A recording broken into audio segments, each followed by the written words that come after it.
So in 2016, I graduated from the University of Alabama, Birmingham with no debt.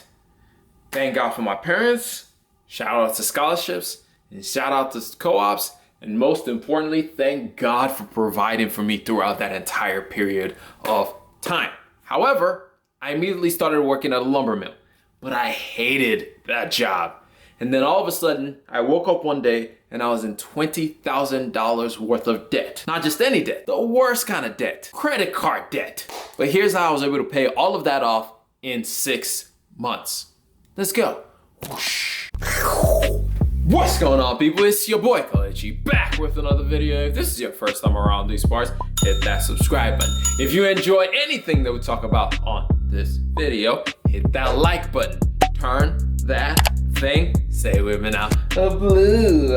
But anyway, welcome back to another video. Like I said at the beginning, I'm gonna be talking through how I was able to pay off $20,000 stupid butthead mistakes debt that I went into off in about 6 months. And the first step that I had to take in order to pay that off was to stop using my credit cards. It sounds simple, right? It's like, yeah, of course you stop using the thing, or you stop the thing that's causing all your pain. But the problem is, most of the time we don't realize that when we're in the moment. We just continue compounding our problems, making things get worse and worse and worse and worse. I mean, I was paying like $200, $300, $400, $500, $600, $700, like a lot of money every single month. But I'll be like, why is this number not going down?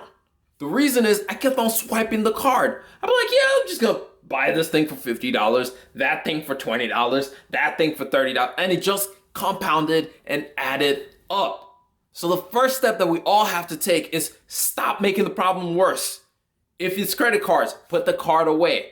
If it's not credit card, don't get an auto loan to make your situation worse. Don't make the problem already worser than it already is. Yes, I use the word worser. And that moves us into the second one is we have to find out where the hole is in our expenses. See, the other day I had a flat tire. And they were gonna do something where they could just patch up the tire and then I wouldn't have to buy a new one. And it would be awesome. Like, then I don't have to spend like $300 getting a new tire to replace it. They'll just patch it up and I'll be on my merry way. But in order for them to patch up the tire first, they have to find a hole in the tire. And so what they had to do was spray the tire with a soap solution, and then they'll take notes of where they see air bubbles popping up. And then they can track down and say, okay, that's the spot that we need to fix. It's the same way with our finances. We have to track our spending to figure out where is the hole that is causing me to lose money.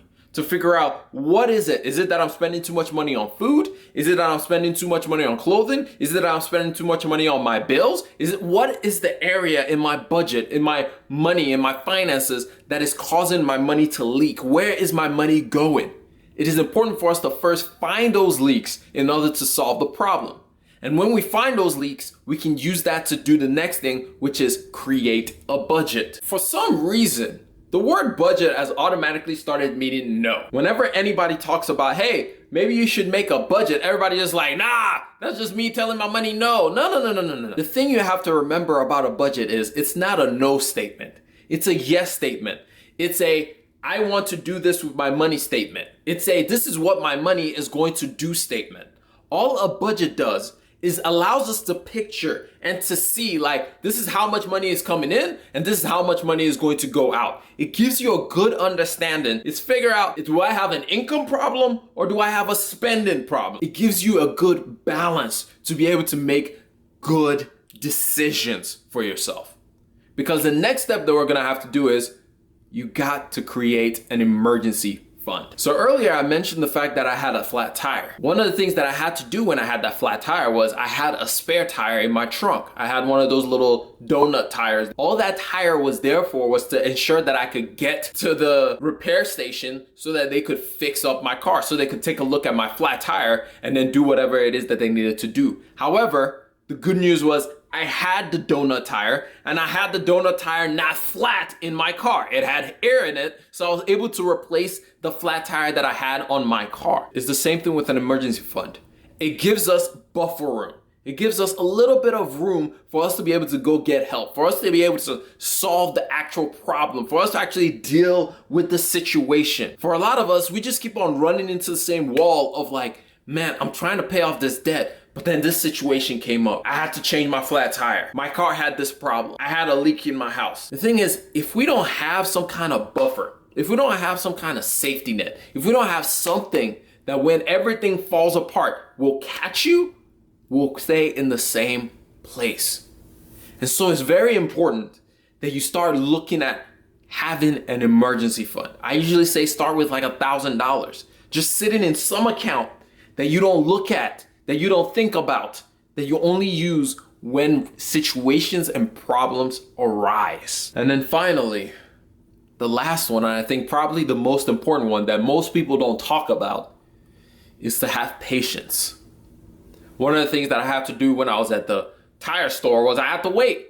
There was nothing I could do anymore. I had done everything that I had to do on my front. I had put the spare tire on there. I had driven to the shop and I had given them the bad tire and I had to wait for them to take a look at the tire. I had to sit there and just wait for the process to play out. And that's the same thing when it comes to you paying off your debt.